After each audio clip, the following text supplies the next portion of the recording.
Okay, I'll start the formal introductions. I have it at 4 minutes past 7. Welcome everyone to our PALPRAC webinar series. And this evening we are thrilled to welcome our guests as we are joined by our PALPRAC member and very good PALPRAC friend, Dr. Barbara Matthews, who will be taking us through a master's thesis on palliative care outcomes. And you are taken on a very personal and professional journey of self-reflection and insight. We're also very happy to welcome Dr. Dawn Garish with a passion for writing, hosting life writing courses and enabling a creative space for memoir writing and life experiences, which I think you'll all find highly insightful. I always love asking palliative care doctors for a bio or a CV. It's always a very humbling experience. Usually they're very short, but in Barbara's case, her reaction was even shorter. So without much ado, many of you do know Dr. Matthews, based on the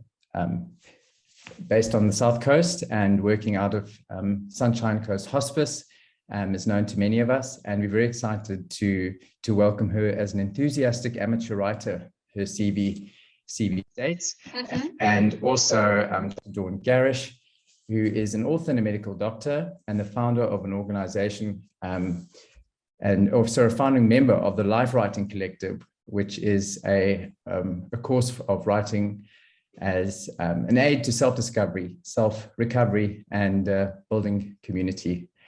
So we're very excited to welcome you both. I know Margie will be driving the presentation for us in the background. So Barbara, if I may hand over to you and welcome Dawn to this evening's webinar. Thank you very much for your time. Just as a housekeeping before we start, if I can ask you to please post any questions you might have during the webinar into the web chat. We will pose these questions to our guests during the course of the evening. Yes, and thank you very, very much for your time. Over to you. Thank you so much, Andrew, and thank you very much to the PALPRAC community for inviting me to share with you. I'm going to share my screen, and here we go.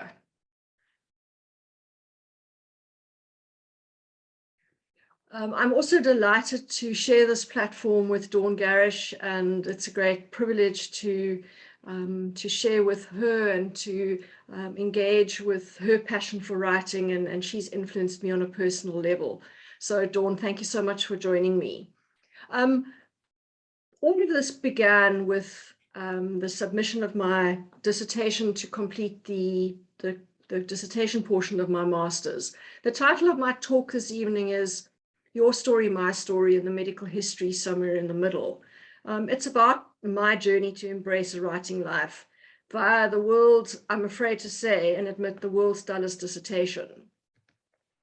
I've broken up the presentation briefly into a summary of the dissertation, from the dull dissertation to some really big questions, consideration of a special kind of madness, moving into listening to a story in the history, some reflections on when my story, patient's story, and the ending of a life all collided, some thoughts on the art and science of medical practice, and finally the shifting sands we walk on when we seek the answers to the questions that trouble us. So I submitted my dissertation in 2010. It was a very long, painful process, which was much more difficult than I thought it would be. The title of the dissertation, or the subject, was the individual context and met and unmet palliative care needs of stage 3 and 4 HIV/AIDS isiXhosa speaking patients in the Grahamstown Hospice Service. It was an analytical descriptive study. I used 2 data collection tools, a structured questionnaire and a semi-structured interview. Both of these were based on the patient outcome score and the spiritual assessment tool FICA, which, as I'm sure many of you would know, looks at 4 domains of faith, the importance of community, and how can we assist you.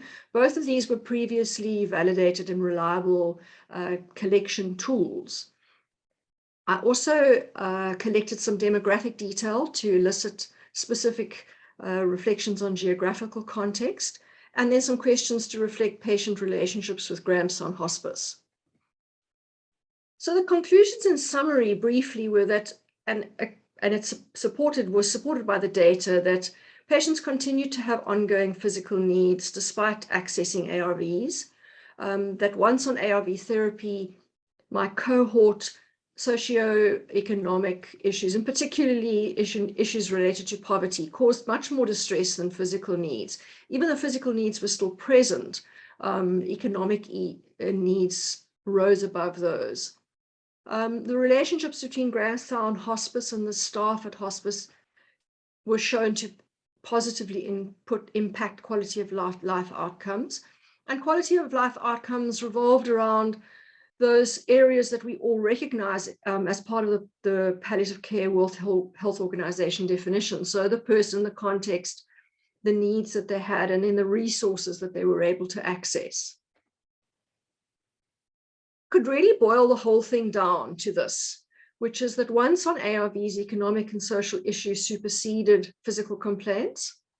But very interestingly, when people felt seen and heard, even if we couldn't directly address a particular need, patients felt supported. And as a consequence of that, they experienced better quality of life outcomes. On a personal level, I realized, and I was made aware in a very specific, because I had it on paper in front of me, that for the healthcare and the medical team, the scientific part of our jobs is the easy bit, because really those are the problems that our training prepares us to have solutions for. We have things that we can do. I was very clear that when palliative care talks about holistic care, they really mean it.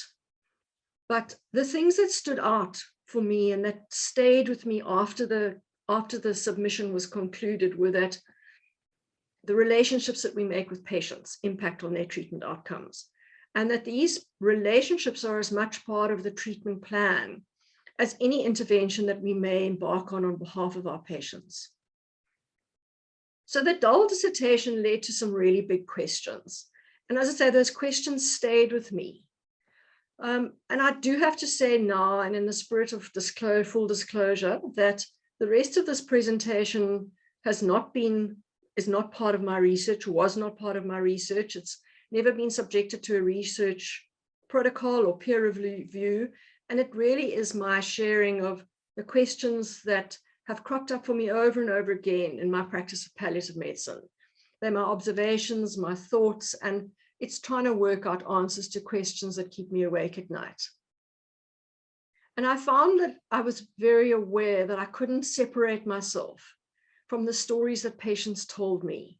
They stayed with me, those stories. One of my big lie awake at night questions was the notion of meeting needs.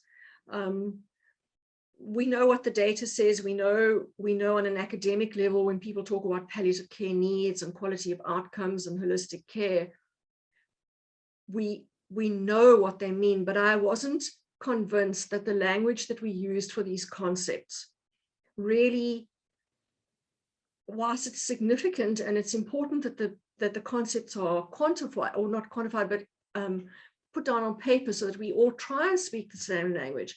I didn't feel that the language was universal, that particularly when we talk about the difference between meeting needs and acknowledging and affirming needs, that when we looked at outcomes, there wasn't a definition, not a definition, but there wasn't a separation of what meeting a need meant and what happened for a patient and the consequences of that, when all we could do was just acknowledge or affirm that a need existed and offer support. I don't think that when we talk about palliative care outcomes specifically, or quality of life outcomes, I don't think we address the consequence and the effect of needs and expectations that we can't meet, that we are unable to meet. And I really still struggle with the notion of quality of life, of what it really means.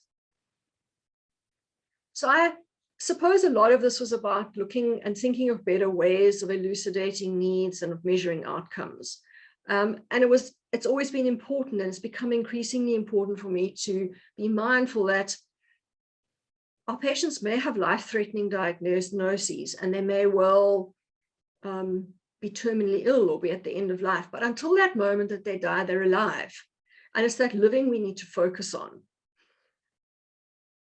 we can be caught up in quality of life outcomes and palliative outcomes and forget to ask patients what they want this living that they're doing until they die to look like. During this time, I read Atul Gawande's book, Being Mortal, which was a huge influence on me. And it's a book that I really would recommend for any palliative care practitioner to read. And he introduced the concept of non-negotiables. What are patients' non-negotiables? And I found that on a practical level, those helped me much more clearly establish what the outcomes were that were important to my patients. And one of the questions that I use a lot and I find very helpful is to ask my patients, what do you think is going to happen now? It gives me a lot of insight. Of course, there is an elephant in the room.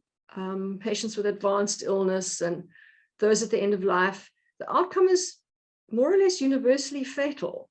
So when we talk about quality of life, how do we line that up with the fact that someone is at the end of their life? It feels paradoxical. It feels like an oxymoron. And the meaning of a good death, I think rather like some of these other terms, I don't think the language is universal. And the interpretation of that may be different for our patients, for us, for medical aides, for care teams. So these are all concepts that sat with me and I've really wrestled with. And of course, even with the best palliative care in the world, even with the best pain and symptom control, someone's life is ending. And that's no small thing.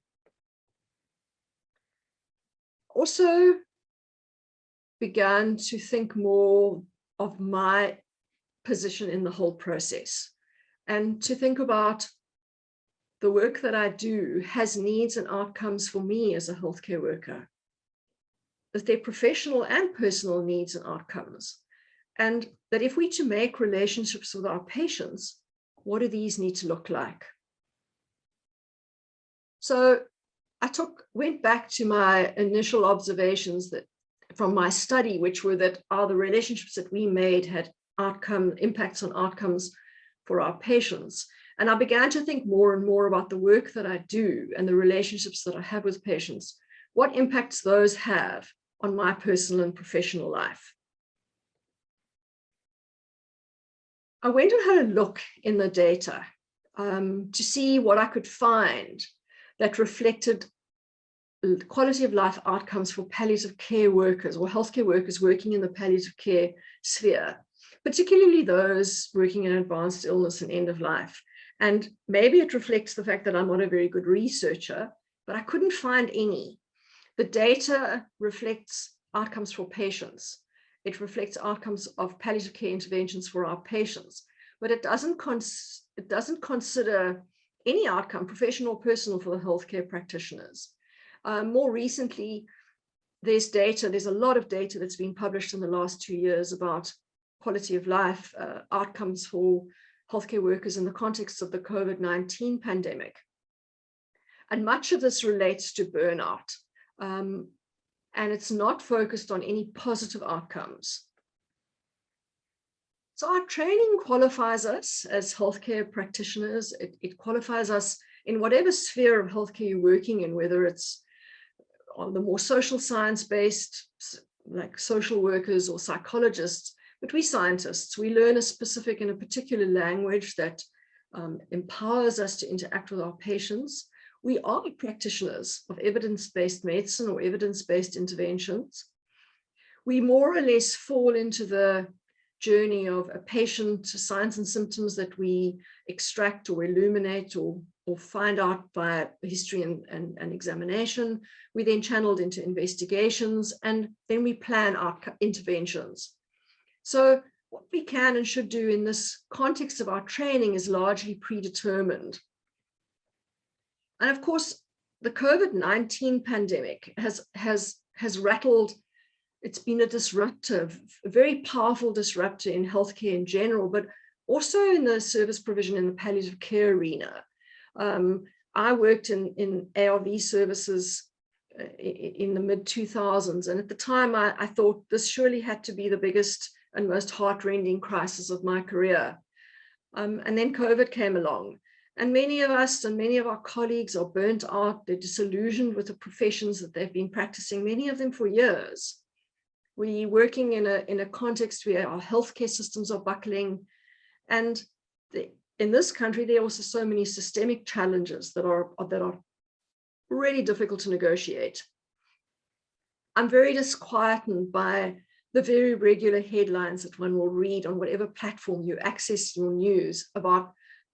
I read one the other day in the New York Times, healthcare workers leaving in droves, which really is concerning. And another issue which is relevant for palliative care service provision is that one of the consequences of the pandemic is that there are millions of people who've not been able to access routine care or care for non-communicable diseases during the pandemic. And I think this is going to impact the numbers of patients that we'll be looking after in the foreseeable future. So is this thing we do a special kind of madness? Last year in October, I supported the Rhodes Canoe Club when they did the Fish River Canoe Marathon, and I will admit to being an eavesdropper, and I was sitting on the Craddock Weir at the end of the race and listening to two young people chatting next to me, and they were discussing a friend of theirs who was obviously a medical student, and the one said to the other, doctors have to be nuts to survive and get through that dark stuff. And I very surreptitiously got out my phone and wrote it down quickly, because I had a good laugh about it, but it's given me a lot, it's been a real sort of pressure point to think about things and to think about the dark stuff of medicine and how I survive. How do I practice in an area of medicine which is filled with so much sadness? And I think for all of us, I think that in part we survive because, well, I survive because that's what I've been taught to do. I've been taught a set of skills that enables me to know what to do. But I'm not sure that it's enough to survive. I think more than that has to happen. And maybe I am nuts, and maybe doctors and healthcare workers are nuts. I don't know. And maybe I'm a special kind of nuts to want to practice in an area of medicine where so many people are going to die. And I began to think, I sat on that weir thinking, what is it that I do to survive? I think that working in palliative care does and maybe should have impacts on us. And when we're working particularly in the arena of end of life, and that it should impact us. The fact that someone's dying should impact us. And if it doesn't, well, then maybe we shouldn't be doing it. But on a personal level, I feel that making relationships and connecting somehow with our patients and our clients is how and why we do this work. And these things do, and I think they should influence how we think about palliative care service provision, both on an individual and a programmatic level. So the really big questions that started with a dull dissertation sent me on a quest, because I found I had no sensible answers when someone said to me, how do you do it? How do you work in this area of medicine? It must be so sad. And my father died of cancer, and I spent some time, quite a long time, helping my mom and actually physically nursing him at the end of his life. And I want to say appalled, because that is how I experienced it, that my personal and professional experience of taking care of people at the end of their lives didn't help me in that moment. And gradually I found that a lifelong scribble habit has condensed into a daily writing habit that gradually coalesced from pages to chapters to a story. And I just enrolled to do a year-long writing course when I embarked on the year of the memoir, in which I read 43 healthcare-related, palliative care-related memoirs, stories of people who had either worked in the field or had life-threatening diagnoses, and many of whom died. And I myself was diagnosed with a renal cell carcinoma. There's nothing like something like this becoming personal for us for me, it was disruptive, but it was also clarifying. And I found that more and more when I engaged with patients, I wasn't taking a history as much as I was listening to a story. And it was a move. It was energetically a shift away from And I think the language is significant, that I wasn't taking something as in taking a history, but rather listening to something that someone offered. And the stories that patients were telling me became a gateway to explore those questions that were plaguing me. And I loved the fact when I thought about it that the how, where, when, why, and what of storytelling is really how we engage with our patients to go from what it is that is wrong with them, what they need help with, to how we're going to deal with it and how we're going to help them and support them as they move forward. And in palliative care, before we do anything, we listen to a story. And that story comes to us, we receive it, we hold it, and we process the story in the wider landscape of our own lives.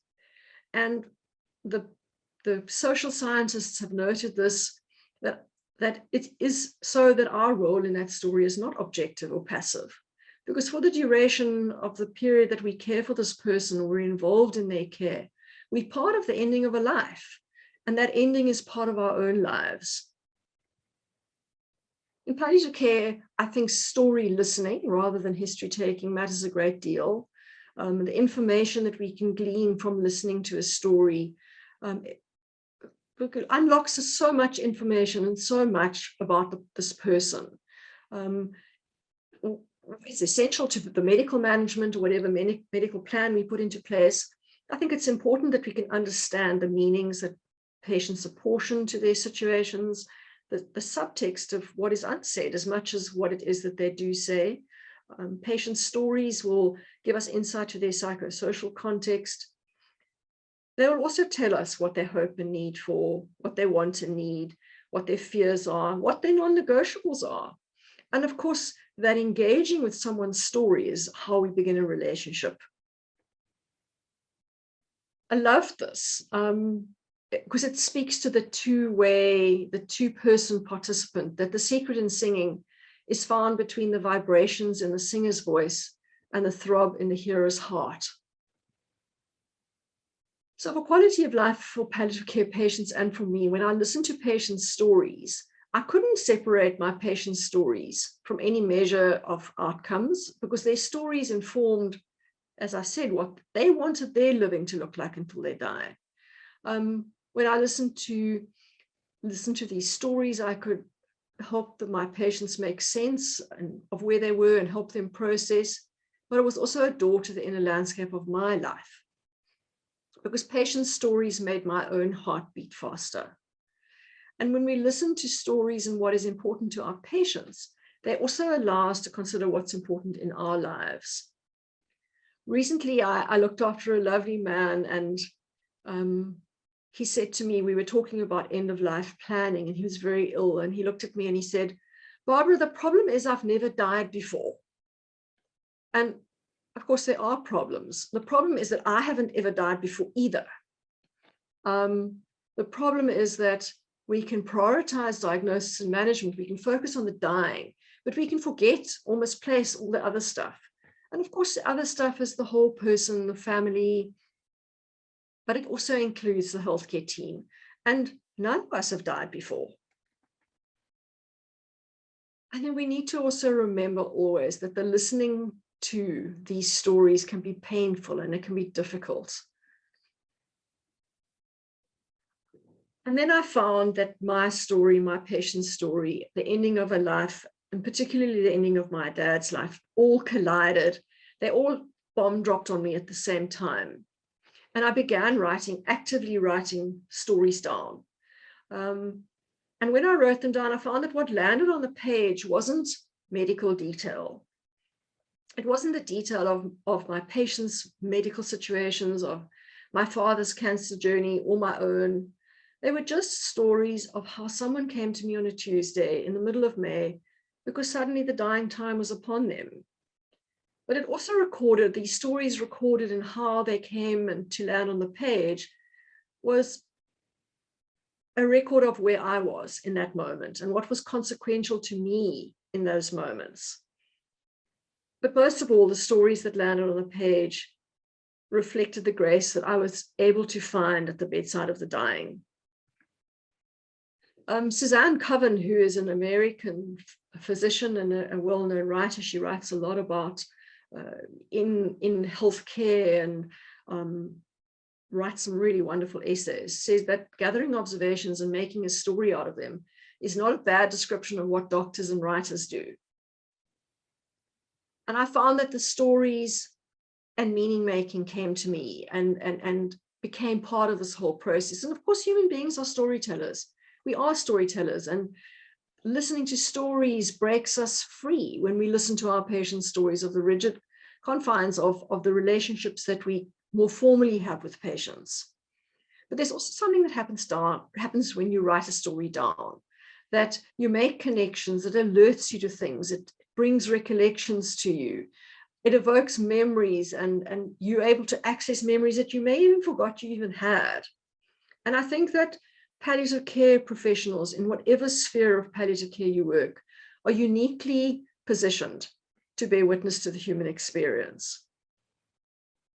So I'm going to ask you, I'm going to give you a couple of minutes. I'm going to ask you to grab a piece of paper and a pen and think about these questions in terms of your own practice of palliative care in your own lives. I'm going to give you, I don't want you to give feedback or unless you want to later on, but just to consider for a couple of minutes what your answers are to these questions.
Okay.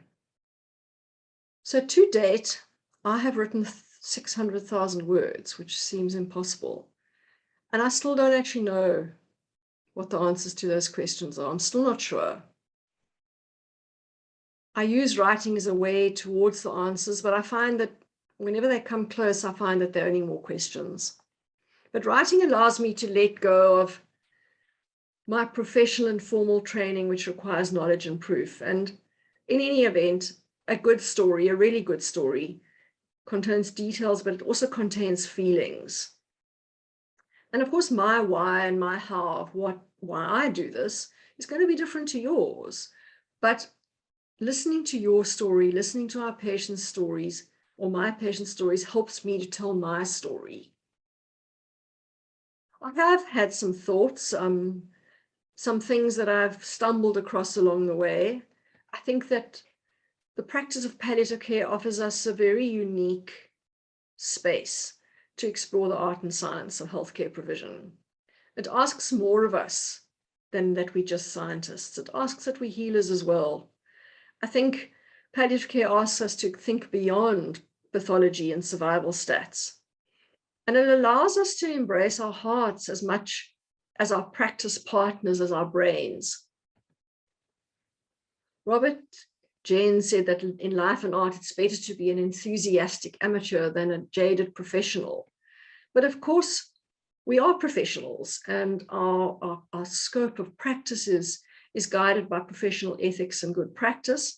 And our training and our professionalism is foundational to patient care. But I do think that maybe palliative care allows us to be enthusiastic professionals. It allows us a space where we can be scientists and healers, where we don't have to trade things in order to fulfill our professional roles. And particularly, there's always the risk, I think, especially if you're working in an area that is so steeped in sadness as palliative care, that we can, to survive and to preserve ourselves, that we can let go of kindness and empathy and hang on to professionalism. I grew up professionally in the 80s when we were actively taught not to get emotionally involved. But I don't think this serves us in this particular sphere of medicine. And I was deeply moved by this memoir by Rona Ordish, who is an emergency care physician in the US. And she had a sudden catastrophic health crisis when she was, I think, 34 weeks pregnant, which resulted in her losing her baby. And she spent the best part of the following year in ICUs. And she chronicles her experience of having a serious and life-threatening near-fatal illness, but more specifically the relationships that she had with the medical care team when she was no longer the doctor, when she was the patient. And she talks about the dysfunction of disconnect, that what she experienced as a patient when her healthcare team just provided her with healthcare, when there was no emotional connection. And this book had a profound effect on me. Of course, questions and seeking answers is like shifting sand. Things move and they change. And in my searching for the answers to these questions, I am trying to work out why and how I do things. I did land up with Viktor Frankl, trying to work out why I do this. I'm sure everyone is familiar with Viktor Frankl, and his philosophy is that if things have meaning in our lives, we can and we will be able to do them. And Viktor Frankl had a very strong personal and professional relationship with Edith Eger, who wrote The Choice. Both of them were survivors of Auschwitz, and Edith Eger reflects in this book, The Choice, how in her practice as a psychologist of helping other people through their trauma, she was able to access healing for herself in her own life. So I think the meaning that the work has in our lives is why we can do it. I don't think that it's as easy to work out how we do it, how we survive, and getting back to that, are we maybe mad? I don't know. I think it's difficult. John O'Donoghue, who's an Irish Celtic mystic, says that it's strange to be here. The mystery never leaves you. So all of this, all of the writing, all of the thrashing around in the middle of the night, trying to work out what the answers to these questions, I suppose this is really where I've come to, where the writing's brought me. That the work that I do allows me to make deep, maybe professionally personal relationships with patients. I work only in home-based care. I don't have an office, so I only ever see patients in their homes. It removes the power of the consulting room and the white coat, and it's a powerful reminder, a very significant reminder of the fact that the patient is the important part of the whole process. But I also get to walk on the sacred ground of someone's dying. And my work in palliative care presses me right up against the mystery of living and dying and everything in between, and all the science that I've learned in my life. I will never know, I'll never be able to understand that mystery. Storytelling has become part of my practice. Writing down of my own stories, the patients and the families who've gifted their stories to me, is a way through those questions. It's a way of navigating my way across those shifting sands. Writing is a form of self-care. It's a celebration, a thanksgiving. It's my way of meaning making. It's healing. It's resolution. And it also is a way that I hold my memory. And of course, you never know when someone may need to read your story. So my challenge to all of you is to take up your pen along with whatever your professional tool bag happens to be, because you never know what you're going to shake loose. And in any event, there are never too many good stories in the world. We always need another one. So write yours down. Fundamentally for me, when I was able to move away from taking a history to a place where I could frame my patient's story, my patient's history with both their stories that they tell me and my stories, has allowed me a space to imagine that even at the end of life, there is grace and kindness. And the art and science of palliative care are a special alchemy. And I think practicing in this branch of medicine is a rare honor and privilege. And I'd like to leave you with this quote from B.J. Miller. He's a palliative care specialist in the US, and he says, "Let death be what takes us, not a lack of imagination."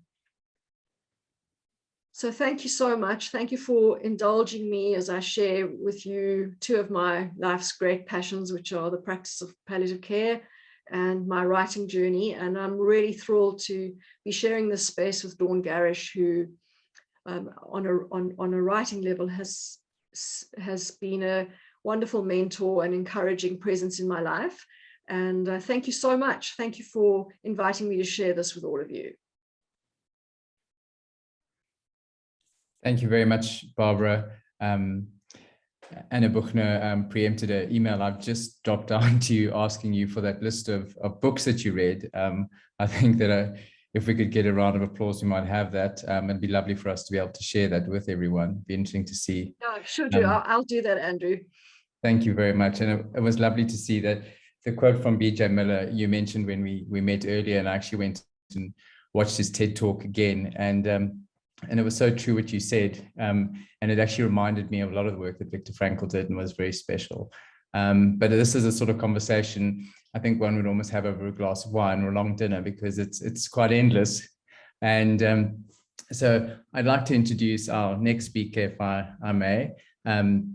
Reading Dawn's bio is quite wonderful. Not only a medical doctor and an author, 7 novels, 2 collections of poetry, short stories, nonfiction work, and a memoir published is no mean feat.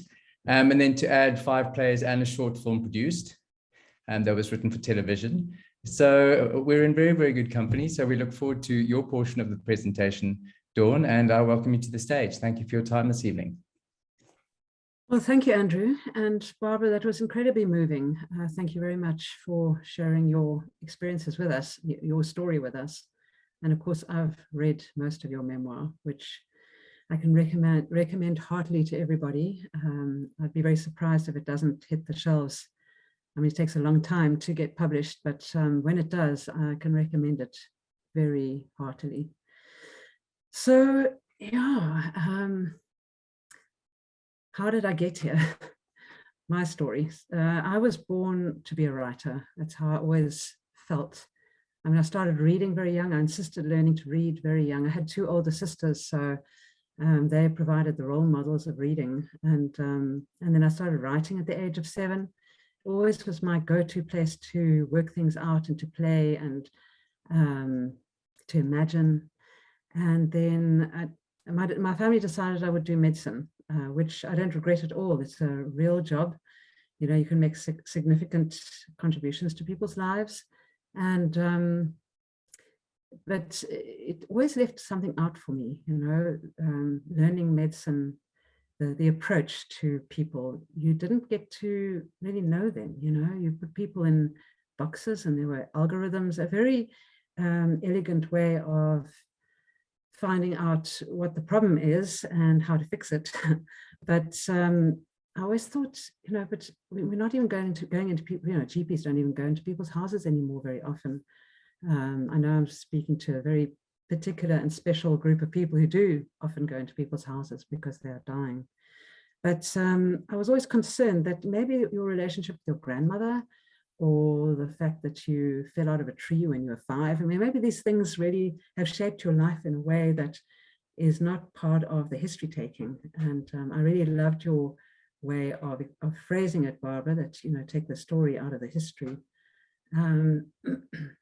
So I did medicine, and then in a sense, I was lucky enough, dare I say that, to have my own chronic illness, which allopathic medicine assisted me to get, you know, to get some partial healing. I mean, I've still got the residues of uveitis and that autoimmune condition, but again, it didn't help me. First of all, it didn't help me with anxiety. You know, I was scared I was going to lose my sight.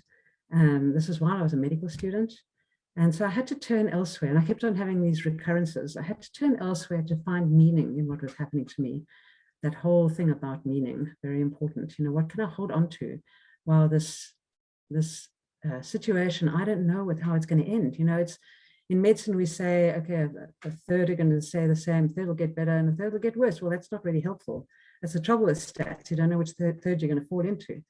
So I had to turn to psychology and the arts to try and process this condition.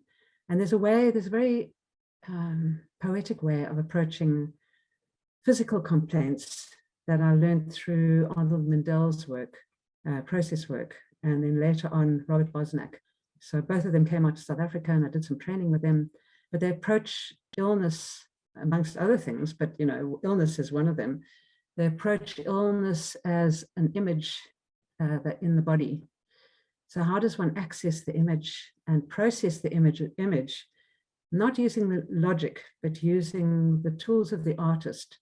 So you can process the image through imagination, through painting, through writing, through dance, through music even, using the sensory lived experience of the image. So you make the associations, using the association brain.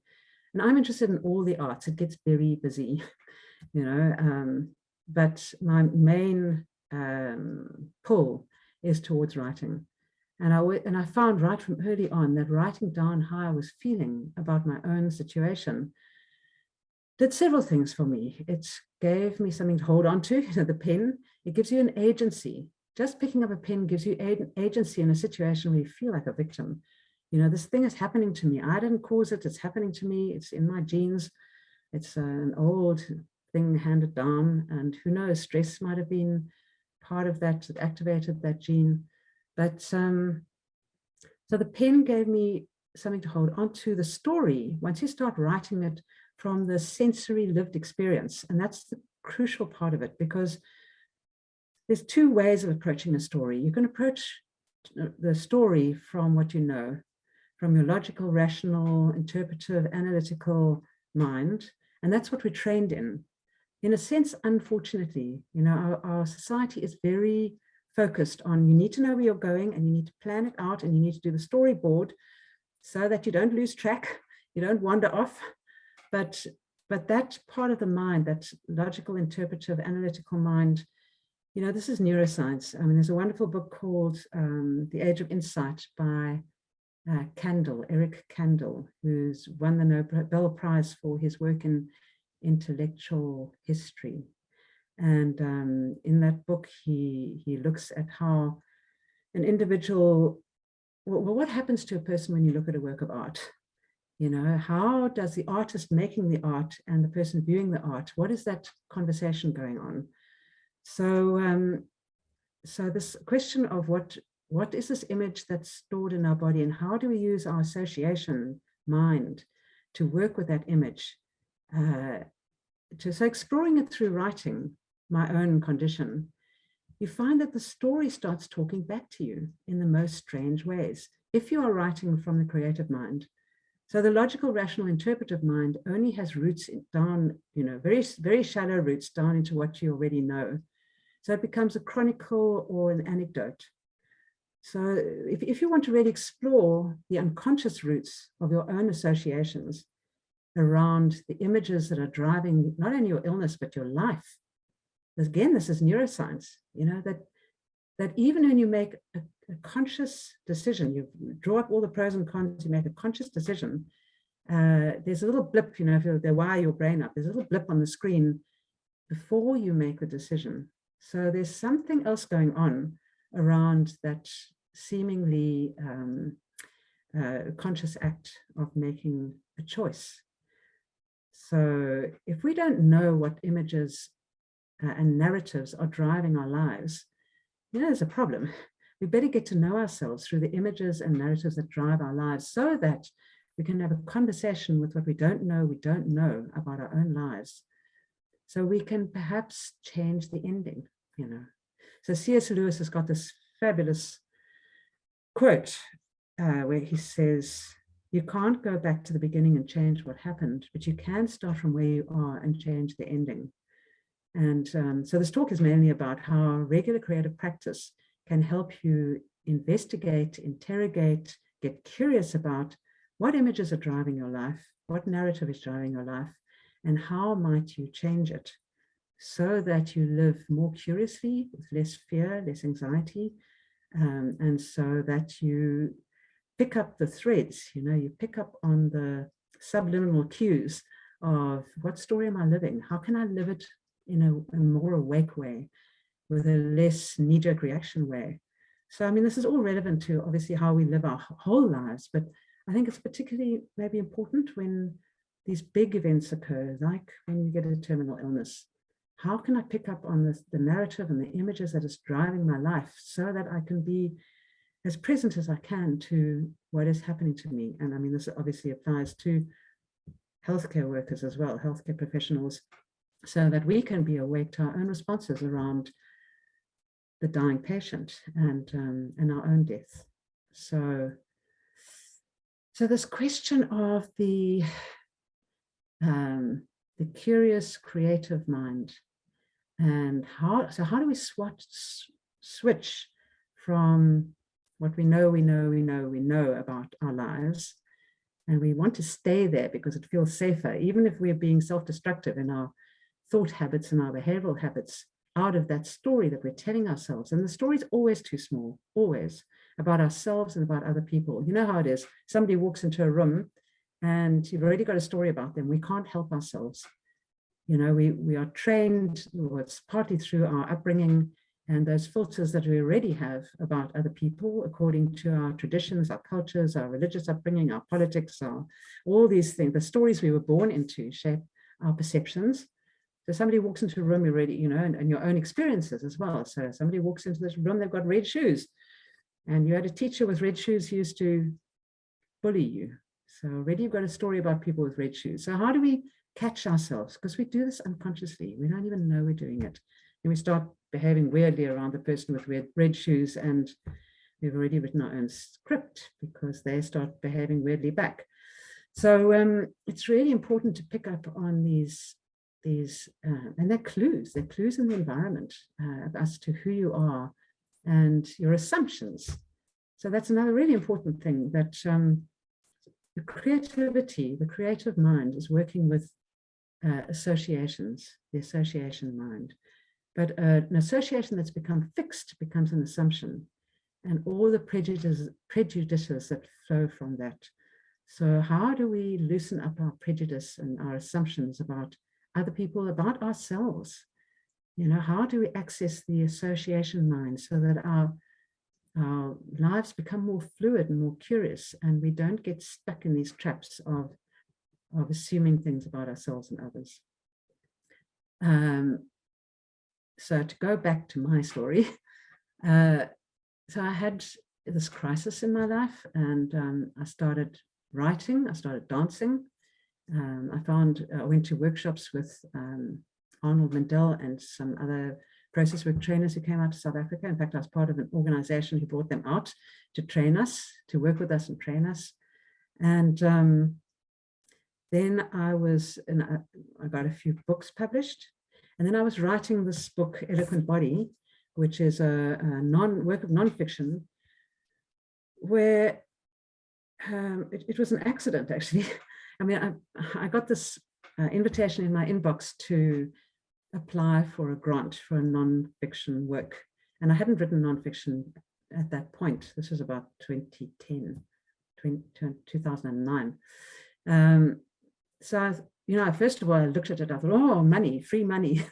to take off time to write. And I thought, but no, but I don't write nonfiction. So it went into the trash. And then that night, I just couldn't get it out of my mind. And I suddenly realized I'd been collecting for a very long time. I've been collecting quotes and little excerpts about creative method, about the body, about chronic illness, very interested in the meaning of chronic illness. And I thought, I'm going to apply. And it's a long story, but I eventually got 2 grants to finish this book, where I lay out my own experience of my chronic illness and how I approached it using the tools of the artist. So it's got and other people's ideas about creative method being helpful in this terrain. So I was writing that book. I was asked by a friend to give a talk about how I'd got published. She's a writing friend, and I decided, instead of giving a talk, why don't I run a workshop? And the workshop at that point was called Exploring Desire, but it's now called If Your Chronic Complaint Was a Work of Art, What Would It Be? Because I'm particularly interested in the images and that underlie chronic symptoms. And because of that, Anne Schuster, who's a doyen of life writing, she was teaching people how to write their lives, about their lives creatively for a very long time. Unfortunately, she's passed, also had cancer, but she got ill with cancer in about 2012, and she had a fully booked memoir course. And because I was writing Eloquent Body, and she knew I ran a different workshop, she asked me to run it, take it over. And I nearly said no. But that little voice that knows better than you do said, do it. And it's changed my life completely. I've met the most incredible people through this work.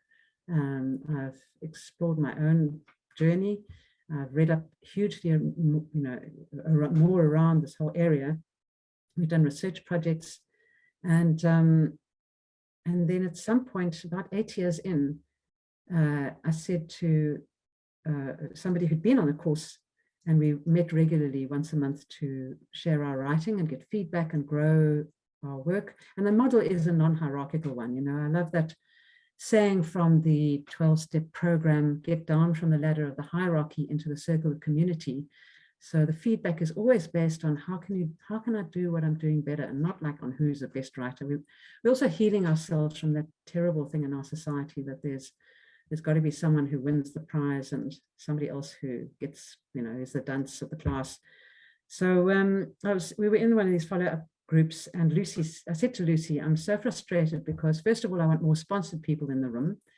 And secondly, I want to publish some of the incredible stories that are coming out of the courses, because I know that the publishers are very conservative and are unlikely to publish these. So that's what we did. We started a nonprofit organization. And of course, you think, oh, I'll have a baby, but then there's the baby, So this was a situation where, oh, let's start a nonprofit. And then there's starting the nonprofit, which was a huge amount of volunteer work. But we did raise enough funds we've sponsored a huge number of people over the last 5 years. We've lasted 5 years. We survived the pandemic. And this is the first anthology. This is how it is, True South African Stories. Most of these authors have never been published before. Some of them are people who've come off the streets. There are quite a lot of medical stories in here, quite a lot of psychological stories, some stories about cancer and death. So there was another way of generating income for the organization. So I've learned a huge amount running these courses and doing my own writing. But you see, it feels like I'm just passing on the flame. This is what's helped me, so I pass it on. And sure, the trouble with diagnoses, for starters, is they make you anxious, as I've said. Writing, or any artistic practice, helps you feel better, as long as you deal with that inner critic, and we have ways of doing that. That judgmental part of all of us who says you're not good enough and you never will be and you're never going to earn any money from this, and why don't you rather go and watch Netflix, because you don't have to be good at anything to watch Netflix, or whatever that voice in your head is that says, forget it, don't even try because you're going to fail. By the way, I am very aware that people who come on our courses already have the ego strength to step into the space that we're not reaching people who are feeling so undermined by their own inner voices or by their circumstances that they can't take that step towards themselves, is the way I think of it. So, you know, you can paint a flower and feel better, you know, because there's some pleasure to be had in capturing a likeness. Or you can paint how you're feeling, and that will give you more information. Because as I said earlier, the painting or the writing or the dance or the music, it starts talking back to you in the most interesting ways. Because what we know is this tiny little cork floating on the ocean, and the ocean is like the unconscious. It's this huge reservoir of information about your life and about everything you're connected with. You know, everything's connected, you know, so your community. How do we plug into that so that we can get more curious and less fearful? And you know that thing where you, those of you who are writers or painters or musicians, you know, you start off, and if you're writing out of the creative space, things start arriving on the page and you don't even remember writing them. It's because you're writing out of the creative space, which is a different part of the brain entirely. Of course, we need the interpretive, analytical, judgmental mind, but to come in later as a helpful editor, not as an undermining bully, you know, that petty tyrant that destroys anything that you even start to do. So that it's helpful not only because creativity per se is helpful, but because you start learning new things about yourself. It's also helpful in that you bear witness to your own life. I once read somewhere that the thing about marriage, the lovely thing about marriage is that you have someone who can witness your life. But actually, we also need to witness our own lives. And writing is an incredibly powerful way of doing it. You know, you can write something and then 10 years later, you can go back to it and think, whoa, that's who I was. That's what I was thinking then. This is what's happened in the intervener years. So just paying attention to your own thought processes out of the creative space through journaling or writing regular poems. It's a wonderful way of bearing witness to your life. And then advocacy. You know, I sometimes feel like well, first of all, Amy, before we get to advocacy, I sometimes feel like an activist because it's actually quite shocking. It's quite horrifying how divorced we are, many of us, from our own creativity. You know, it's a birthright. We are born creative. And this is the work of Jaak Panksepp, who's a neuroscientist who won a Nobel Prize for his work with mammals. He was looking at the 8 emotional command systems of the brain. And he identified them as, for example, you have to be able to attach as soon as you are born. You can't learn to attach to your mother because you'll die of starvation or get eaten before then. So you have to be born with the ability to attach. You have to be born with the ability to search, not for anything, but just that capacity to search because you've got to find the nipple. The capacity to panic, because if your mummy isn't there, you've got to panic and shout for her until she comes and finds you. You know, so there's one of them is play. So one of the emotional command systems that you have to be born with, otherwise you will die, is play. So we are all born playful. And the reason is that you can't learn how to play because we need play in order to learn. So play is an inherent part of our beings, and yet it gets stamped out of us by the education system very often. So I think of this work of regaining the tools to become curious and creative is regaining your birthright. And I think we all need to be activists to help our patients understand that well, first of ourselves and then our patients, that experimenting, allowing yourself to make mistakes, that's another one. Allowing yourself to make mistakes, because how else can the unconscious get in? You know, we are so defended. I know the story, this is the story, these are the boundaries, this is my identity, and I'm not going to let anything else in because I know where I'm going and I know what's going on. But actually we don't. The story is way too small. So we've got to allow ourselves. It's that thing with children, you know, they just play, they just make mistakes, and it's not even mistakes, they're just trying things out. It doesn't work out, then you try something else. But we get so scared of judgment, you know, our own inner judgment and then the outer judgment, that we're too scared to play. So play, advocacy, activism, and then That community building, as soon as you start to share your story with other people, your heart breaks open. You can't help it. You know, that story you tell yourself about somebody else walking into the room, you hear their story from a place of vulnerability. It makes you a more awake human being, a more compassionate human being. It grows compassion in society. The other really important thing, you see I can go on for a long time, is that the creative brain, or let me say that the non-judgmental, analytical, interpretive brain, the one that we are trained in as healthcare professionals, we want one answer. You know, what Barbara was saying, you know, we want there to be a question that is answered, and there's got to be one answer. We've got to eliminate all the other possibilities so that we have the one true answer. Well, and of course that's a process in the scientific method, and that answer may be modified later on when new information arrives. But you know that the creative brain is very different because it can cope with paradox and contradiction.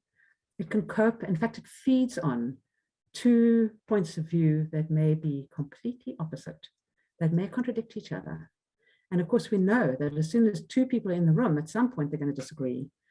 So the creative brain is really good for relationship, because we all need to be able to get on with each other, even if we disagree fundamentally with each other. How do we tolerate people who think differently from us? You know, do we have the only story? Or is it possible that many stories can coexist in the same space, and even though they contradict each other? Where to from there? I mean, I'm just wondering whether this is a point where we could pause for questions. Let me just also address this thing of debriefing. You know, the problem with medicine, one of the problems, certainly when I was trained, there was no debriefing at all. I mean, I put it into eloquent body. It really was helpful for me to write down all the ways in which I was floundering in a situation where people were dying. I didn't know what to do. Nobody had told me how to deal with a dying person in front of me. You know, somebody who doesn't qualify to go to cardiac ICU because they're too old and they're having a heart attack, and they're saying, "Doctor, help me." You know, what do you do? I mean, I'm a 23-year-old, 24-year-old young woman who's, you know, I had no clue how to deal with this. So, yeah, that debriefing is so important. I remember interviewing somebody at a book launch, and somebody asking, there were medical students in the audience, and the one medical student, she was in her final year, she put up her hand, she said, "I'm about to go on ComServe, and how do I deal with it? Because I know there's not going to be decent supervision, we're going to be overworked, we're going to be stressed out of our minds." And it was very hard to suggest anything, except what I did say to her is that write every day, and with your colleagues, you need to create and preserve some space where you get together and read what you've written to each other. That debriefing, you know, is immensely helpful. That support and that compassion and that ability to feel what you're feeling and not just cut it off, because that's not helpful for us or for our patients, just to cut out our feelings about what happened. And we can learn from each other in those situations. So, you know, I'd like to be guided, whatever I say next, by any questions that might have come up. Dawn, I can't begin with to thank you. I mean, as a non-clinical person, there's so many questions and things I've got popping up, but Margie is quietly opening up the floor for some questions. Yeah, I've got one really important thing I need to add. Yes, absolutely. Sorry, I interrupted you. No, I interrupted you. And that is, so regular creative practice, where does it fit in? Why is it helpful? So there's a psychiatrist called Louis Cozzolino who says change is possible. You know, we all know as doctors, it's very hard to change our behaviors, our thought habits and our behavioral habits. The question is whether those thought habits and behavioral habits are helpful or harmful. And if we've got into a loop, and we all have them, we all have self-destructive habits, whether it's workaholism or drinking a bottle of wine every night, or being on Facebook for 3 hours, or shopping for things you don't need and then throwing them in the bin and it ends up in the ocean down a whale's throat. You know, I mean, we have self-destructive and environmental and relationship destructive habits. So he says change is possible if you can catch the moment where you're feeling anxious. you know, a lot of our bad behavior is driven by anxiety. So if you can catch the moment where you're feeling anxious, then withhold your usual anxiety management plan. You know, I've already drunk the bottle of wine or eaten the whole bar of chocolate, and I didn't even realize I was doing it, you know, but it soothes, these are self-soothing mechanisms to comfort ourselves, but they have, you know, you're swapping short-term anxiety or short-term, comfort for long-term potential disaster.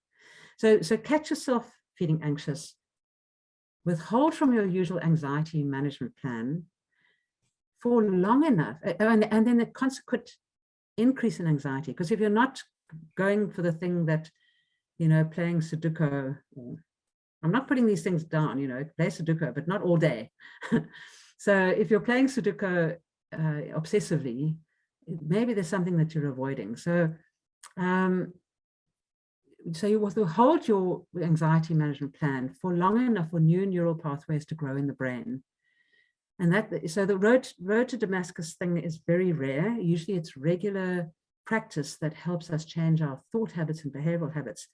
And that's where regular creative practice comes in, because what do I do with this increased anxiety? You take it to the clay, you take it to the dance floor, you take it to the collage, you take it to writing, you write how you're feeling. So it helps you manage your anxiety while, and you know, there's a neuropsychologist called Changeau. He calls it tinkering in the virtual workspace of the mind. I love that. So you're taking your anxieties and the things that distress you, instead of going and acting out badly in the world and making everything worse, or to yourself or to others. You know, you might be, for example, myself, I mean, I had both my children went through very, very difficult times, extremely difficult times. And you do what you can, and then there's nothing else you can do. You know, life has to intervene because you've come to the end of your options. So with my one child, I sat down and I wrote a book, which isn't about him and me, but I took the essential ingredients of the dilemma and I wrote a novel to help me process what I was feeling. And while I was waiting, it takes a year, 2 years to write a novel. And in that time, other things started happening, which helped the situation. And now it's very much better. So instead of obsessing and lying awake at night and going to do inappropriate things to try and fix the problem, I sat down and wrote a novel. It was immensely helpful to contain my own anxiety while other things happened in the world that were outside of my control. It's that handing over, you know, to something else, to other people, to the world, whatever you want to call it. And I think that the anxiety around death, perhaps, if you are well enough, because I understand some people are just too nauseous to pick up a pen, it might well help people manage the anxiety around end of life and managing or working with people at the end of life. Okay, that was just one other thing I needed to add. Sorry, I immediately switched off my camera and microphone because I didn't want to interrupt you. I think you were onto something big there. And I love what you said about fear of judgment. I think, you know, in any professional capacity, you tend to kind of delve into that space where you almost protect yourself from that fear of judgment. But I think one of the questions that might come up for a lot of people is during COVID, we spoke a lot about self-care and finding time to care and finding mechanisms and mediums. And I think what you said makes a lot of sense. And you spoke about it around play. And Julie Ambler actually put in a lovely comment here. I love your point about play. As a pediatric palliative care specialist, this smacked me in the face. And, you know, perhaps it's so true. I mean, what would your advice be to some of the attendees to find space and time to play, and not necessarily around a writing, but any creative space? Yeah, this always comes up. We're all so busy. So something's got to give, you know, and one way of looking at it is these old ideas of sacrifice and service, which have fallen out of favor, you know, because we've become very secular. But if you look at it as we are in service of what needs to be written, we just got to make ourselves available. You know, nothing creative can enter the world without our cooperation. So you make yourself available, but you can't just sit there and say, take me, oh muse. You know, you've got to make yourself hot. You got to write and write and write, and then wham, something happens. So there's that. And then this idea of sacrifice. that something's got to be sacrificed in order to make space, because we're all so busy. Look at your life, look at your habits, and see what can you cut down on or give up. And your ego is going to be screaming, I have to read 5 novels a week. Maybe stop reading novels for a while and start writing, for example. Another way of looking at it is, it's a little saying, which is a little bit twee, but I think it makes the point, is that you make time to brush your teeth every day, and that's called dental health. Make time to do regular creative practice every day, and that's for your mental health. Takes a little bit longer for the mental health and the dental health, but still the point remains. Definitely. And the other thing is that, once you're inside the creative project, it takes a while to get going. And people use that word discipline. I'm a boarding school survivor, so I don't use it. But once and it's helpful to have the discipline. Okay, I'm going to wake up half an hour early every day, and I'm going to do my half an hour writing every day, as a regular practice, for example. But once you get inside the story, and it always helps to work from inside the story or inside the poem, it grabs you and then it pulls you. So you've got to push yourself to get there, but eventually the creative project starts pulling you, and then you organize your life around the creative project, because you can't wait to get back to it. It's like reading a good book. It's not a discipline to read a good book. You can't wait to get back to it. So that's the feeling you're going for. But I think the word that you used, which resonated with me, was what makes your heart beat faster. And that was Barbara. Yeah. And I think that is part of it. I'd love to know if Barbara's still with us. I know she was very concerned about load shedding. If she'd like to also join the conversation. I'm sure you've also got lots to add, Barbara, sitting there very quietly. Oh, yeah, I've just been panicking about load shedding, but I've still got light. I think in terms of a writing practice and what Dawn said about it, drawing, I can't wait to get back to it. It's because my own writing practice is, we make time to do the things that we want to do, don't we? We make time to do the things, and writing makes my heart beat faster. So I do make time for it. And spending half an hour a day writing is, it's cheaper than having therapy, and it's a hell of a lot better for me than drinking a bottle of wine. And I think certainly in with our experience in healthcare in the last 2.5 years, I've been very mindful that I've, on a personal level, had to be much more intentional about what I want my professional and personal experience to look like. And writing calls to me. It's seductive. The more you do it, the more you do it, the more you want to do it, and then you can't stop doing it. Yeah. And if there's some big block in the way, or some, if you can't take your own creative practice, well, I want to say seriously, but we all have that undermining voice that says we're not going to be good enough, that fear that we're not going to be good enough. I mean, if that's the case, then one way around it is to just turn that voice into a character and write a story about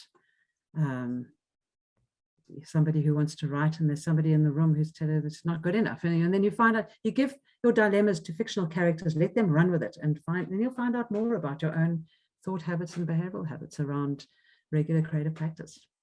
You can trick yourself. Also, the block might have something to say.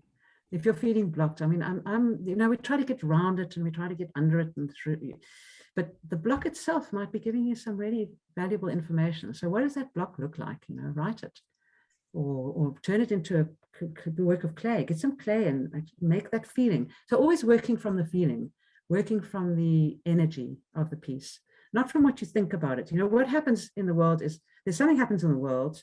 We already filter it through our senses. We have an emotional response, and then we interpret it. And what creativity does is it steps us back away from the interpretation, the analysis, and back into the lived sensory experience. That's the space to work from, because then the story gets much bigger. The interpretation shuts it down. As soon as you've decided what something means, like dream processes, if you've decided what a dream means, the dream can't talk to you anymore. So I'm in favor of keeping these symbolic, metaphoric things alive by not understanding them completely. You're spiraling in on meaning. that thing that Barbara's saying, that you never get to the answer, but you're spiraling in with curiosity into the image. What does this mean? But don't fix it, like, you know, with a pin to the board. Otherwise, it's, you know, you might understand the butterfly better if you pin it to the board and exactly what it looks like, but then it's lost its life. Barbara, did I interrupt you? No, I'm just, the only thing that I would like to add to this is that being part of a writing community, especially for those of us who spend our working days as scientists and as in the confines of whatever our personal professional practice is in the medical arena, I think being part of a writing community is hugely valuable, and sharing your stories in that environment with other people who are writing, other people who are questioning. We feed off each other's imagination. So, Sure. and I think it can be quite difficult for healthcare professionals to allow imagination to become part of their, you know, our everyday world. So I'm a great believer in mixing a bit of imagination into medicine and into my practice of medicine. So Barbara is part of a follow-up group gathering online. I think you've got your own writing group near where you live as well. I think you've got two, is that right? Yeah. But we also meet once a month online to share what we've been writing and to get feedback from other people who are also writing their books. I'm sure there are other writers and artists in the space. Does anybody else want to add to their experience of regular creative practice and what it's meant to your lives and to your working lives? I'd really like to know from other members of this community who are involved in music or painting or other creative pursuits. It'd be very interesting to know what their experiences are. So it's Linda speaking. Can I speak, Andrew? Yes, I was actually looking for a hand up, but you're more than welcome, Linda. Thank you. I can't find the hand here today. There it is, sorry. Thank you so much, you two, for a really inspiring talk.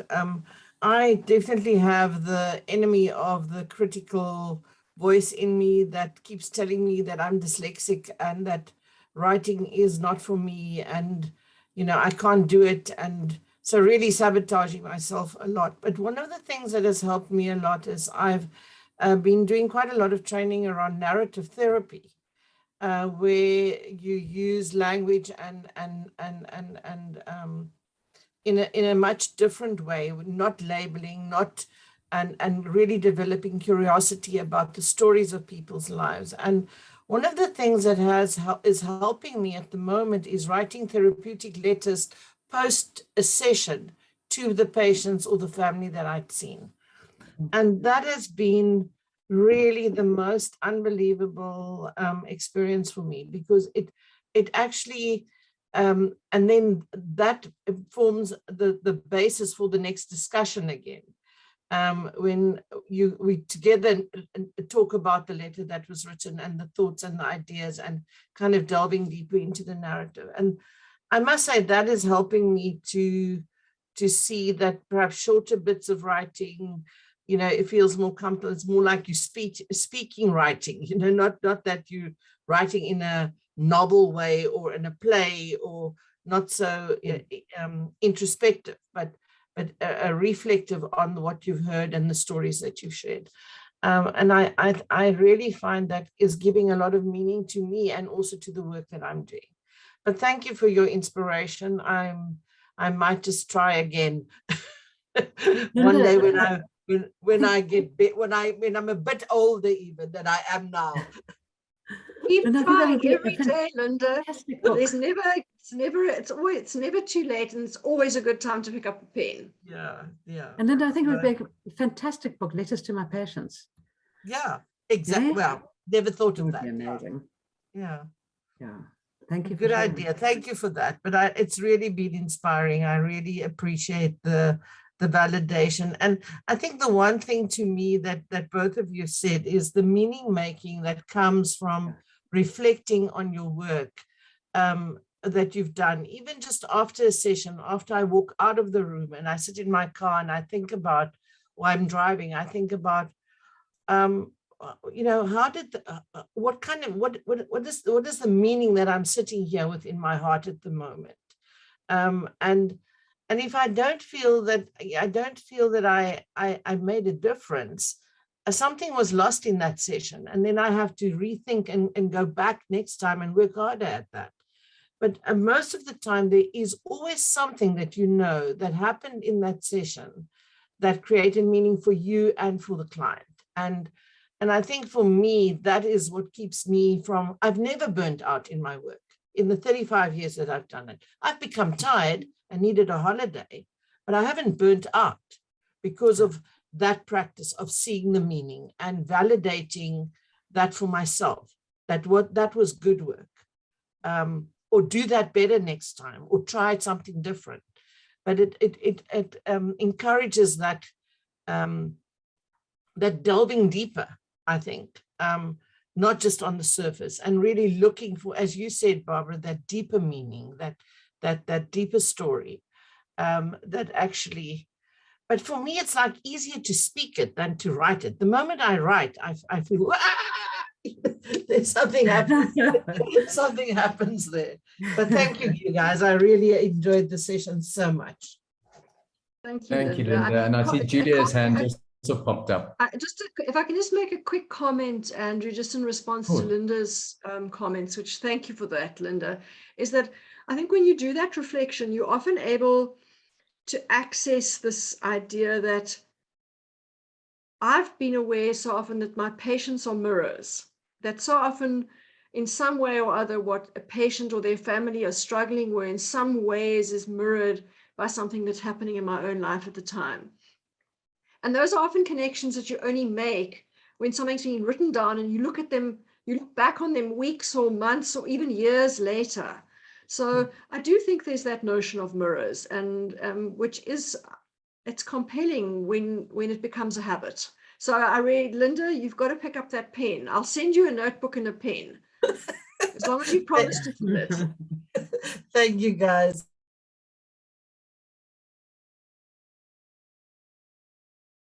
Thank you, Linda. Sorry to have interrupted you, Barbara. Julia, I see you've got your hand up. Gosh, both of you, I'm really in awe of this presentation. The last thing I wanted to do tonight was to come on this webinar, just because I was teaching last night and I'm going to be in Pretoria tomorrow night for teaching, and I'm based in Durban, and my days are very, very full. And I just thought I could really do without, and I thought, no, I've read the blurb.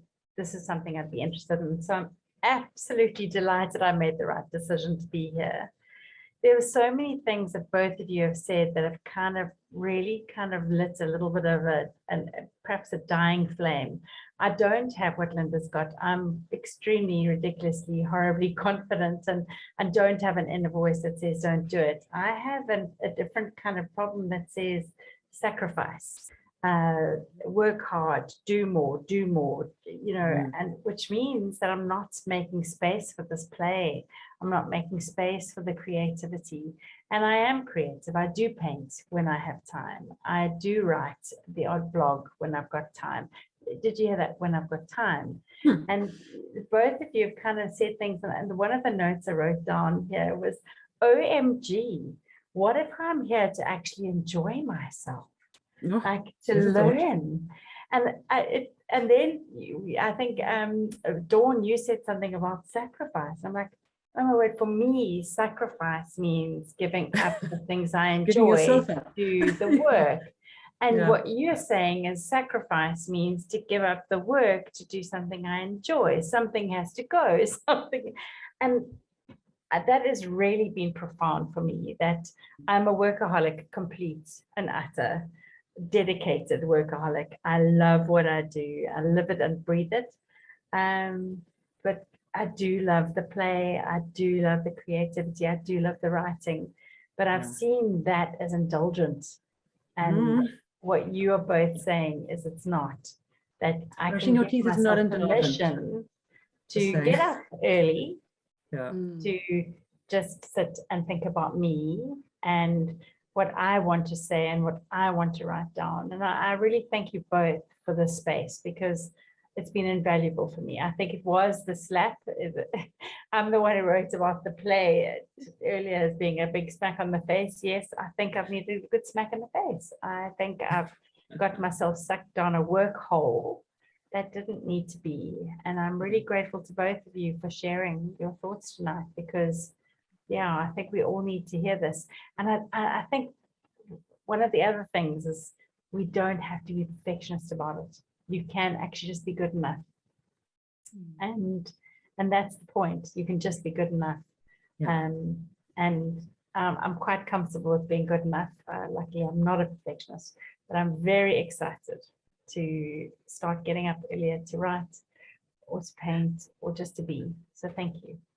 Lovely. Thank you, Julia. Thanks, Julia. I'll send you a notebook too. Okay. Oh, I'm waiting. Shall I WhatsApp you my address? Please. I'm kidding. I've got so many notebooks. Don't worry.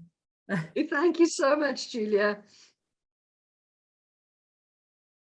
Thank you, Barbara. I'd be a bit cautious about offering to send out notebooks because there are quite a few people committing to spend a lot more time writing after hearing your inspiring conversation this evening. I see Margie's also said she's going to start adding to her notebook. 5 pages full, so lots more to go, Margie. And then Welly's made a lovely point here. Welly Den Hollander is social worker in Durban and says, I use writing and poetry with my clients and I'm part of the writing group, which I find always very inspiring. I find that the group like that, you immediately connect at a deeper level, share some of your own emotions and storytelling, which probably reflects on your point about mirroring, which is so interesting. I think often we think that's coincidence, but it's actually something that we see in ourselves in their journey of writing, which is so lovely and resonates with us. And I think it is that personal experience that we speak to. Joe's also popped a note in the chat here. Thank you very much for a superb webinar, very thought-provoking, and obviously another request for the book list, but I think we might be developing a palliative care writing group. Yes. So be warned, Barbara, be warned. We're going to have another webinar to coordinate. I think it's brilliant. I think that's fabulous. That sounds wonderful, doesn't it? And I'd love to hear Linda's letters from her patients. I think that's going to be a definite a book on the shelves. I just want to invite anyone else if they'd like to contribute. Can I just? Yes, of course you may.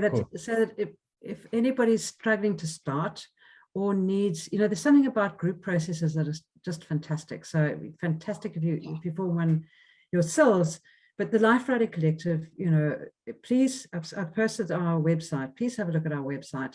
Very proud of it. Not that I made it, but anyway.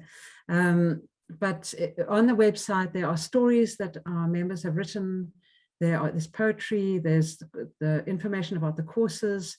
There's a mental health checklist, because we're not a group therapy process, but we, although writing or any regular creative practice is good for us, it's therapeutic. We're not a therapy group. So at the bottom of our homepage, there's a mental health resource list. What else? And there's lovely things on our website, but also we offer an audio course. So if you want to work through our approach, there's some writing courses that say, come on our writing course so that you can get published. But our take is come on our writing courses so you can get to know yourself better, and so that you can communicate more effectively, and that you can grow compassion for yourself and for others, that you can grow community, learn how to play more, explore your thought habits and behavioral habits, all those kinds of things. So it's primarily a healing process for yourself. Later on down the line, you might well get published. But if you want it, but that's not the reason why we run the courses. So there's an audio course that you can work through on your own. There's 17 modules. There are online courses and there are real room courses, which are mainly in Cape Town, but we go anywhere that we are invited. It's very hard to organize a course from somewhere else from Cape Town, although we have done it before. It's much easier if we've had people organize them from Barrydale, from Cape St. Francis, from Jeffreys Bay, from Johannesburg. I go to Ikopo Buddhist retreat once a year. I go to a farm outside New Bethesda once a year, all organized by other people. So if you want a real room experience, think about coming to one of our courses in Cape Town, or invite one of our facilitators to come and run one where you are, and you just need to, I mean, I can talk to you about how we do that. And just to say that we really encourage, we want a mix of people in the room. We want all South Africans to have a voice. So we sponsor people, so the people who can pay sponsor people who can't pay for the course, or if it's online, pay for data, and we sponsor data as well. So yeah, just wanted to put that into the pot. And your patients. If your patients want to write and they're struggling to do it by themselves and you don't have time to support them, please tell them about us if they're well enough to engage. So I think I'm glad you brought that up, because I was actually wanting to ask you. So I've been onto your website and have looked, and I thought your short course looks so compelling just as a starting point for someone just to start getting into that process. I mean, just in a very, if you could just sum up for us what someone might expect from a short course. I've received a couple of WhatsApps from some of our KZN colleagues who are already planning trips down. So I'm going to have to start preparing spare rooms and things. So it'd be nice to know what someone might expect. Well, all our courses are based on the memoir course, because whether you're writing fiction or a film script or poetry, whatever you're writing about, the subject matter has to be compelling for you. It must be something that you are almost obsessed by, or some unfinished business, something you're curious about, something that's meant a lot to you. So whether, if you're writing a fictional piece, it's still, the material has to be out of your own lived experience in some way, modified into a fictional situation. So we've got what to expect. Well, we never force anybody to do anything.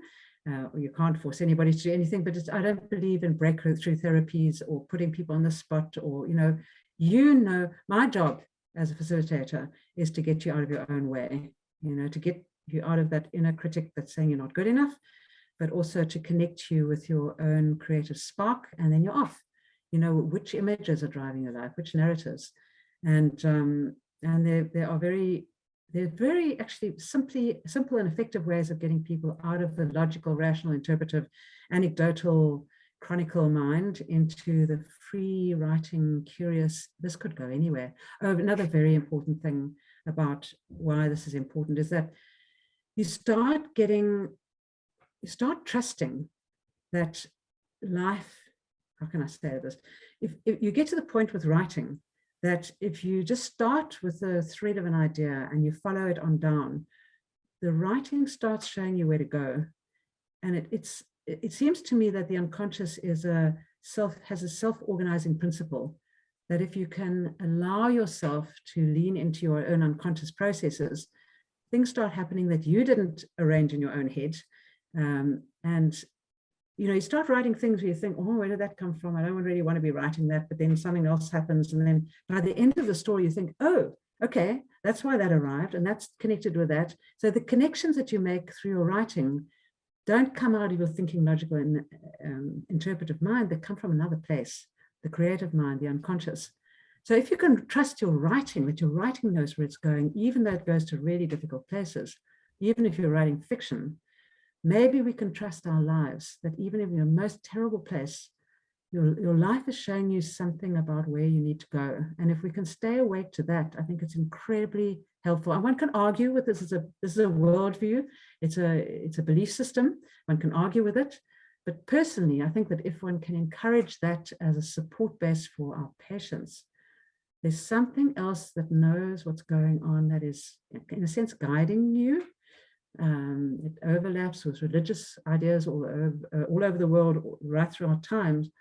Then maybe the idea about living is to live with as much curiosity and as awake to your life as possible, so that you can ride your life rather than going under. If you see what I mean, you can ride the story. Yeah. And also, Julia has made a lovely comment in the chat about parents of children who are dying or who have died, the opportunity. Yes. Oh, very important to get those stories down. Yeah, totally. And also another question that's popped up is, are you able to support second language writers? In various ways. We do have an Afrikaans, we have run an Afrikaans memoir course, and there are Afrikaans members who can come and co-facilitate. There have been people who've written in other African languages on the courses, and in those situations it can be difficult unless there's a group of them that can share at a table. I've taught in Switzerland twice, where there's been a table of French speakers, and my French is very schoolgirl and very non-existent. So, but they sit at the table to share their writing amongst themselves, and I just give guidelines as how to comment on each other's work.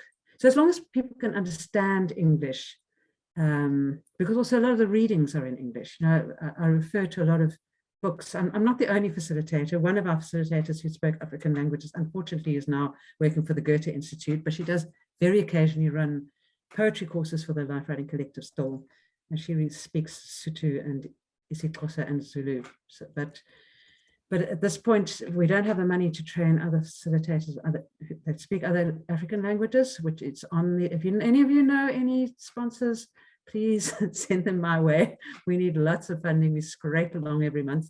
But once we've got funding, that is a priority, to train facilitators to run courses in other African languages. Was there a particular language you were concerned about? Or? No, I think it was just a broad comment. It was actually an interesting concept. Yeah. Yes, sure. No, that's really important. In our memoir, there are a couple of pieces that are written in Afrikaans.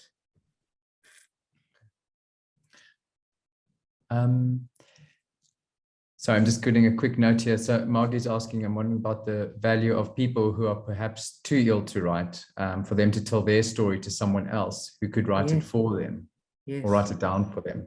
Yeah, absolutely. That would be very valuable, you know. Or other thing to do is to draw your story, you know. So that can be helpful. You draw it from the place where you're feeling it, and you draw it with your non-dominant hand so that you don't have control over the process. Or clay, you know, work with the clay to illustrate how you're feeling. Or collage. Collage is also a fantastic medium. You know, tearing even up mosaics, working with reused material.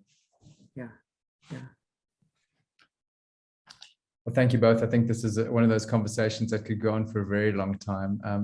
Just before we sort of enter into sort of wrapping up for this evening, and it's a very difficult conversation to wrap up. I won't lie.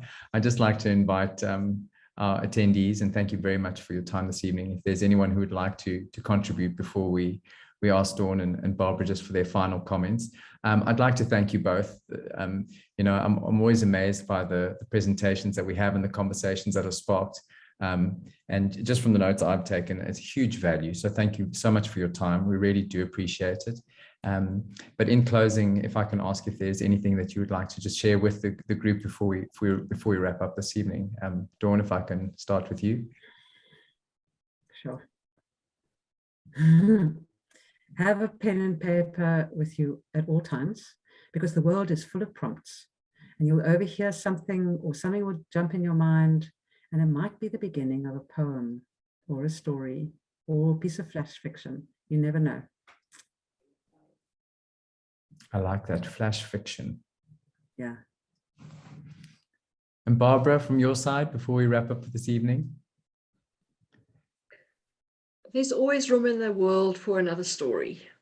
And you never know when a story is going to reach out across some place where communication can't happen and touch somebody else. You never know when a story is going to be a comfort. It's going to offer a window.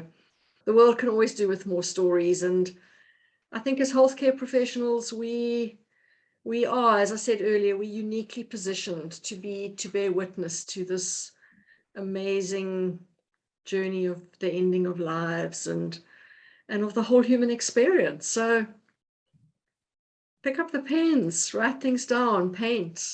But I encourage everybody to go and play in that part of their brain that we can forget about when we are scientists.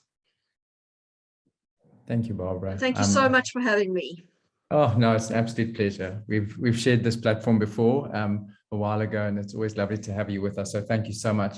And I love the fact that you were able to share a story about your story, And I think the irony that for many of our attendees, this might be the start of a whole new story. So I'm running out of puns, so I apologize. But thank you to our members this evening. Thank you to our guest, Dawn. It's absolutely wonderful having you, albeit with a bit of load shedding and some other challenges on your side, Barbara. But thank you very, very much for your time. I will be sending out a note once this recording has gone up onto our platform.